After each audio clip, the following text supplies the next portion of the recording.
बोलो डीके शिवकुमार जी के, बोलो सिद्धरामಯ್ಯ जी के, बोलो बीके हरिप्रसाद जी के।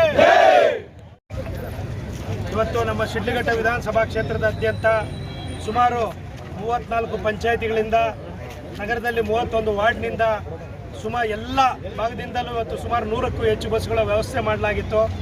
ಎಲ್ಲ 100 ಕಾರುಗಳ ವ್ಯವಸ್ಥೆ ಮಾಡಲಾಗಿತ್ತು. ಎಲ್ಲ ಭಾಗದಿಂದಲೂ ಕೂಡ ಈಗಾಗಲೇ ಎಲ್ಲ ಹೊರಟಿದ್ದಾರೆ, ಎಲ್ಲರೂ ಬರ್ತಾ ಇದ್ದಾರೆ. ಈಗ ಎಲ್ಲರೂ ಕೂಡ ಇಲ್ಲಿ ಭಾಗಿಯಾಗಿ ಒಟ್ಟಿಗೆ ಇಲ್ಲೆಲ್ಲರೂ ಕೂಡ 100 ಬಸ್ಗಳು ಒಟ್ಟಿಗೆ ಹೊರಡ್ತೀವಿ. ಇವತ್ತು ನಮಗೆಲ್ರಿಗೂ ಒಂದು ಸಂತೋಷವಾದ ವಾತಾವರಣ. ಇವತ್ತೇನಪ್ಪ ಅಂತಂದರೆ KPCC ಅಧ್ಯಕ್ಷರ ಒಂದು ಪದಗ್ರಹಣ ಕಾರ್ಯಕ್ರಮನ ನಮ್ಮ DK ಶಿವಕುಮಾರ್ ಅಣ್ಣವರು, ನನ್ನ ರಾಜಕೀಯ ಗುರುಗಳು, ಇವತ್ತು ಅವರು ಮುಖ್ಯಮಂತ್ರಿಗಳಾಗಿದ್ದಾರೆ. ಅವರ ನೇತೃತ್ವದಲ್ಲಿ ಇವತ್ತು BK ಹರಿಪ್ರಸಾದ್ ಅಣ್ಣವ್ರಿಗೆ KPCC ಅಧ್ಯಕ್ಷರ ಒಂದು ಪದಗ್ರಹಣ ಕಾರ್ಯಕ್ರಮನ ಇವತ್ತು ಆಯೋಜನೆ ಮಾಡಿರ್ತಾರೆ. ಆ ಒಂದು ಕಾರ್ಯಕ್ರಮಕ್ಕೆ ನಮ್ಮ AICCಯಿಂದ ನಮ್ಮ ರಾಹುಲ್ ಗಾಂಧೀಜಿಯವರು, ಮಲ್ಲಿಕಾರ್ಜುನ್ ಖರ್ಗೆಜಿಯವರು, KC ವೇಣುಗೋಪಾಲ್ ಅವರು, ಸುರ್ಜೇವಾಲಾಜಿಯವರು ಹಾಗೂ ಎಲ್ಲ AICCಯ ಸೆಕ್ರೆಟರಿಗಳು, ಇಲ್ಲಿ ನಮ್ಮ ರಾಜ್ಯದಲ್ಲಿ ನಮ್ಮ ಮುಖ್ಯಮಂತ್ರಿಗಳಾದ DK ಶಿವಕುಮಾರ್ ಅಣ್ಣವರು, ಸಿದ್ದರಾಮಯ್ಯನವರು, BK ಹರಿಪ್ರಸಾದ್ ಅಣ್ಣವರು ಹಾಗೂ ಎಲ್ಲ ಮಂತ್ರಿ ವರ್ಗದವರು, ನಮ್ಮ KH ಮುನಿಯಪ್ಪಣ್ಣವರು, ವಿಶೇಷವಾಗಿ ಎಲ್ಲ MLAಗಳು, ಎಲ್ಲ ಡಿಪ್ಯೂಟೆಡ್ ಕ್ಯಾಂಡಿಡೇಟ್ಸು, ಎಲ್ಲ ಕಾರ್ಯಕರ್ತರು, ಮುಖಂಡರುಗಳು ಎಲ್ಲರೂ ಒಟ್ಟಿಗೆ ಇವತ್ತು ಸುಮಾರು ಲಕ್ಷಾಂತರ ಜನ ಇವತ್ತು ಅರಮನೆ ಮೈದಾನದಲ್ಲಿ ಸೇರ್ತಾ ಇದ್ದೀವಿ. ಅದಕ್ಕೆ ಎಲ್ಲ ನಮ್ಮ ಶಿಡ್ಲಘಟ್ಟ ವಿಧಾನಸಭಾ ಕ್ಷೇತ್ರದಾದ್ಯಂತ ಸುಮಾರು ಸಾವಿರಾರು ಸಂಖ್ಯೆಯಲ್ಲಿ ಇವತ್ತು ಭಾಗಿಯಾಗಿ ಸುಮಾರು 7,000ಕ್ಕೂ ಹೆಚ್ಚಿನ ಜನ ಈ ಒಂದು ಕಾರ್ಯಕ್ರಮದಲ್ಲಿ ನಮ್ಮ ನೇತೃತ್ವದಲ್ಲಿ ಭಾಗಿಯಾಗ್ತಾ ಇದ್ದಾರೆ. ತುಂಬ ಸಂತೋಷ ಆಗ್ತಾ ಇದೆ. ಇವತ್ತೆಲ್ಲ ನಮ್ಗೆಲ್ರಿಗೂ ಒಂದು ಹೆಮ್ಮೆ ಆಗುತ್ತೆ. ಏನಪ್ಪ ಅಂತಂದರೆ ಒಂದು ಸದೃಢವಾದ ಸರ್ಕಾರ, 5 ವರ್ಷಗಳ ಕಾಲ ಸದೃಢವಾದ ಸರ್ಕಾರ ನಡೆಸ್ತೀವಿ. ಮತ್ತು ಬರುವಂಥ ಮುಂದೆ 2028ರ ಚುನಾವಣೆಯಲ್ಲೂ ಕೂಡ ನಮ್ಮ ಮುಖ್ಯಮಂತ್ರಿಗಳಾದ DK ಶಿವಕುಮಾರ್ ಅವರ ನೇತೃತ್ವದಲ್ಲಿ ನಾವು ಹೆಚ್ಚಿನ ಒಂದು MLAಗಳನ್ನ ಪಡ್ಕೊಂಡು ಮತ್ತೆ ಸರ್ಕಾರ ತರ್ತೀವಿ ಅನ್ನೋ ಒಂದು ಮಾತನ್ನು ಈ ಒಂದು ಸಂದರ್ಭದಲ್ಲಿ ಹೇಳ್ತಿದ್ದೀನಿ. ಎಲ್ಲ ಒಂದು ಈ ಕಾರ್ಯಕ್ರಮಕ್ಕೆ ಆಗಮಿಸಿರುವಂಥ ಎಲ್ಲರಿಗೂ ಧನ್ಯವಾದಗಳನ್ನ ತಿಳಿಸ್ತಾ, ಎಲ್ಲರೂ ಕೂಡ ಈಗ ಆದಷ್ಟು ಬೇಗನೆ ನಾವು ಹೋಗಿ ಆ ಕಾರ್ಯಕ್ರಮದಲ್ಲಿ ಭಾಗಿಯಾಗಿ ಅವರ ಒಂದು ಆ ಕಾರ್ಯಕ್ರಮನ ಯಶಸ್ವಿಗೊಳಿಸಬೇಕಾಗಿದೆ. ಅದಕ್ಕೆ ಈ ಒಂದು ಏನು ಕಾರ್ಯಕ್ರಮಕ್ಕೆ ತಾವೆಲ್ಲ ಮಾಧ್ಯಮ ಮಿತ್ರರು ಕೂಡ ಬಂದಿದ್ದೀರಿ, ಅವ್ರಿಗೆಲ್ರಿಗೂ ಕೂಡ ಧನ್ಯವಾದಗಳನ್ನ ಹೇಳ್ತೀನಿ. ಎಲ್ರಿಗೂ ಒಳ್ಳೇದಾಗಲಿ. ನಮಸ್ಕಾರ.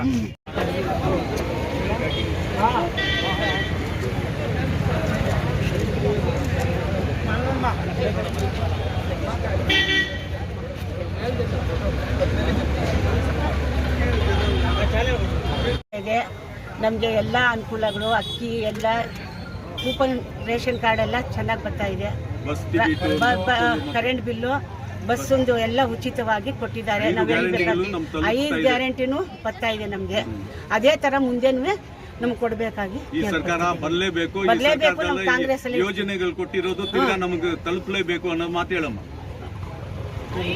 5 ಪಂಚ ಗ್ಯಾರಂಟಿಗಳು ಬೇಕು. ರಾಜ್ಯ ಕೊಡುವುದೇ ಬರಲಿ. ಏನು ಮಾಡಿದ್ಯೋ ಅದು ಮುಂದುವರಿಸ್ಕೊಂಡು ಹೋಗ್ತಾ ಇದೆ. ನೆಕ್ಸ್ಟ್ ಮುಂದಿನ ಚುನಾವಣೆಗೂ ಅಷ್ಟೇ ಇದೇ ಭಾಷೆ ಉಳಿಸ್ಕೊಂಡು ಬರ್ತಾರೆ ಅಂತ ಹೇಳ್ಬಿಟ್ಟು ನಮ್ಮ DK ಶಿವಕುಮಾರ್ ಸಾಹೇಬ್ರು ಮತ್ತು ನಮ್ಮ ತಾಲೂಕಿನಂತ ಸಹನಾ ರಾಜುಗೌಡರು ನೆಕ್ಸ್ಟ್ ಮುಂದಿನ MLA ಆಗಬೇಕಂತ ನಮ್ಮೆಲ್ಲರ ಅಭಿಪ್ರಾಯ ಇದೆ. ಆಯ್ತಾ, ಎಲ್ಲರೂ ಇದೆ 5 ಗ್ಯಾರಂಟಿಗಳು ಇವತ್ತೇನು ಮಾಡಿದಾರೋ, ನಾವು ಇವತ್ತು 2,2 ಸಾವಿರ ತಗೊತಾ ಇದೀವಲ್ವಾ, ಇವತ್ತು ಕಾಂಗ್ರೆಸ್ ಪಕ್ಷದಿಂದಾನೆ ನಾವು ತಿನ್ನೋ ಅನ್ನ ಯಾರ್ದು, ಇವತ್ತು ಕಾಂಗ್ರೆಸ್ ಪಕ್ಷದ್ದು. ದಯವಿಟ್ಟು ಎಲ್ಲರೂ ಮುಂದಿನ ಚುನಾವಣೆಯಲ್ಲಿ ನಮ್ಮ ಕಾಂಗ್ರೆಸ್ ಬೆಂಬಲವನ್ನು ಮೇಲ್ತರಬೇಕಂತ ಎಲ್ಲ ಹೇಳಿಬಿಟ್ಟು ಇವತ್ತು ನಾವು DK ಶಿವಕುಮಾರ್ ಸಾಹೇಬ್ರನ್ನ ಭೇಟಿ ಮಾಡೋದಕ್ಕೆ ಎಲ್ಲ ಹೆಣ್ಣು ಮಕ್ಕಳು ನಮ್ಮ ಗೌಡ್ರ ಮುಖಾಂತರ ನೆಕ್ಸ್ಟ್ MLA ನಮ್ಮ ರಾಜಗೌಡ್ರ ಆಗಬೇಕು ಅಂತ ಎಲ್ಲ ನಮ್ಮ ಅಭಿನಂದನೆಗಳಲ್ಲಿ ನಾವು ಕೋರ್ತಾ ಇದ್ದೀವಿ. ಎಲ್ಲ ನಮ್ಮ ನಗರದ ಎಲ್ಲ 31 ವಾರ್ಡ್ಗಳಲ್ಲೂ ಕೂಡ 31 ಬಸ್ಗಳು, ಎಲ್ಲ ನಮ್ಮ ಮಹಿಳೆಯರು, ಎಲ್ಲ ನಮ್ಮ ಪುರುಷರು ಎಲ್ಲರೂ ಕೂಡ ಕಾಂಗ್ರೆಸ್ನ ಅಭಿಮಾನಿಗಳೆಲ್ಲರೂ ಕೂಡ ಇವತ್ತು ಒಟ್ಟಿಗೆ ಒಂದು ನಮ್ಮ KPCC ಅಧ್ಯಕ್ಷರ ಒಂದು ಪದಗ್ರಹಣ ಕಾರ್ಯಕ್ರಮಕ್ಕೆ ಹೋಗ್ತಾ ಇದ್ದೀವಿ. ಹಂಗಾಗಿ ಇವತ್ತು ನಾವು ನಮ್ಮ 4ನೇ ವಾರ್ಡು ಮತ್ತು 30ನೇ ವಾರ್ಡ್ನ ಏನು ಇವತ್ತು ನಮ್ಮ ಕಾಂಗ್ರೆಸ್ ಕಾರ್ಯಕರ್ತರಿದ್ದಾರೆ, ನಮ್ಮ ಮುಖಂಡರುಗಳ ನೇತೃತ್ವದಲ್ಲಿ ನಮ್ಮ ಮಂಜಣ್ಣವರು ಮತ್ತು ನಮ್ಮ ಸಲಾಮಣ್ಣವರು ಇಬ್ಬರು ನೇತೃತ್ವದಲ್ಲಿ ಈ ಬಸ್ಸು ಹೊರಡ್ತಾ ಇದೆ. ಅದೇ ರೀತಿ ನಮ್ಮ ಮಹಿಳೆಯರು ಇವತ್ತು ಎಲ್ಲರೂ ಪೂರ್ತಿ ಈಗ ಎಲ್ಲರೂ ಒಗ್ಗಟ್ಟಾಗಿ ಇವತ್ತು ಒಂದು ಕಾರ್ಯಕ್ರಮಕ್ಕೆ ಹೊರಡ್ತಾ ಇದ್ದೀವಿ. ಅದಕ್ಕೆ ಸಂಪೂರ್ಣ ಸಹಕಾರ ಕೊಟ್ಟಿದ್ದಾರೆ. ಇವತ್ತು ಬಸ್ಸಲ್ಲಿ 50 ಜನ ಕೂತ್ಕೊಳ್ಳೋದು, ಈ ಬಸ್ಸಲ್ಲಿ ಸುಮಾರು 60 ಜನಕ್ಕೂ ಹೆಚ್ಚಿಗೆ ಇದ್ದಾರೆ. ಬಸ್ಗಳಲ್ಲಿ ಜಾಗ ಸಾಕಾಗ್ತಾ ಇಲ್ಲ. ಅಂದರೆ ಕಾಂಗ್ರೆಸ್ನ ಉತ್ಸಾಹ, ಅಭಿಮಾನಿಗಳ ಉತ್ಸಾಹ ಹೆಚ್ಚಾಗ್ತಿದೆ. ಈ ಉತ್ಸಾಹ ಹೆಚ್ಚಾಗ್ತಿರೋದು ನೋಡಿದ್ರೆ ಖಂಡಿತವಾಗ್ಲೂ ನಾವು ಇವತ್ತೇನಾಗಿದೆ 5 ಗ್ಯಾರಂಟಿಗಳನ್ನ ಕೊಟ್ಟಿರೋದು ಇವತ್ತು ಮಹಿಳೆಯರಿಗೆ ಅದು ರೀಚ್ ಆಗಿದೆ, ಮಹಿಳೆಯರಿಗೆ ಒಂದು ಅನುಕೂಲ ಆಗಿದೆ. ಆ 5 ಪಂಚ ಗ್ಯಾರಂಟಿಗಳು ನಮ್ಮಲ್ಲಿ ಎಲ್ಲ ಮಹಿಳೆಯರಿಗೂ ಸಂತಸ ತಂದಿದೆ. ಹಂಗಾಗಿ ಮುಂದಿನ ಬರೋ 2028ರ ಚುನಾವಣೆಗೂ ಕೂಡ ನಾವು ಕಾಂಗ್ರೆಸ್ ಪಕ್ಷನ ಅಧಿಕಾರ ತಂದೆ ತತ್ತೀವಿ ಅಂತ ನಮ್ಮ ಮಹಿಳೆಯರು ಹೇಳ್ತಿದ್ದಾರೆ.